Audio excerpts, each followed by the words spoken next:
ಎಲ್ಲರಿಗೂ ಪ್ರೀತಿಯ ನಮಸ್ಕಾರ. ನಾನು ನಿಮ್ಮ ಪ್ರೀತಿಯ ಅರ್ಪಿತ ಮಾತಾಡ್ತಿದ್ದೀನಿ. ಇವತ್ತು 15th ಮಾರ್ಚ್ 2026. ಇವತ್ತು ಎಕ್ಸಾಮ್ಸ್ ಇದ್ದಿದ್ದ ಕಾರಣ ನಾನು 4:45ಗೆ ಎದ್ದೆ. ಖುಷಿ ವಿಷಯ. ಆ್ಯಂಡ್ ಆಲ್ಸೋ ಆ ಎಕ್ಸಾಮ್ ಇದೆ ಅಂತ ತುಂಬ ಸ್ಟ್ರೆಸ್ ಆಗಿದೆ. ನಾನು ಎಲ್ಲದಕ್ಕೂ ಆಲ್ಮೋಸ್ಟ್ ಸ್ಟ್ರೆಸ್ ಆಗ್ತೀನಿ, ಅದರಲ್ಲೇನು ಹೊಸ ವಿಷಯ ಇಲ್ಲ.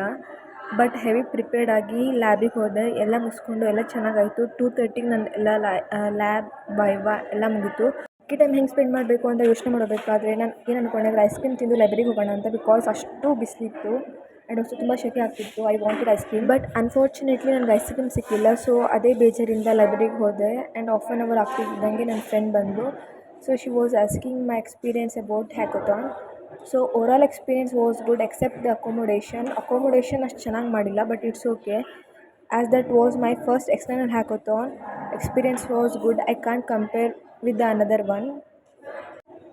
ಸೊ ನಾವು ಲೈಬ್ರರಿ ಎಲ್ಲ ಅವರ್ಸ್ ಮುಗಿಸ್ಕೊಂಡು ನಾವು ಹೋಗಿ ಸುತ್ತಾಡೋಕ್ಕೆ, ಐಸ್ ಕ್ರೀಮ್ ತಿನ್ನೋಣ ಅಂತ. ಐಸ್ ಕ್ರೀಮ್ ತಿಂದು ಹಾಗೆ ಕಾಲೇಜ್ ಒಂದು ರೌಂಡ್ ಹಾಕಿ ರಿಟರ್ನ್ ಹಾಸ್ಟೆಲ್ಗೆ ಹೋಗೋಣ ಅಂತ ಪ್ಲ್ಯಾನ್ ಮಾಡಿದ್ವಿ. As we decided we went. ನೋಡಿ ನಮ್ಮ ಕಾಲೇಜ್ ಕ್ಯಾಂಪಸ್ ಏನು ಸಖತ್ತಾಗಿದೆ ಅಲ್ಲ. ಇಲ್ಲಿ ಒಂದು ರೌಂಡ್ ವಾಕ್ ಮಾಡಿ ನಾವು ಹೋದ್ವಿ ಹಾಸ್ಟೆಲ್ಗೆ. ಇಷ್ಟು ಹೇಳ್ತಾ ಸಿಗುವ ಮತ್ತೆ.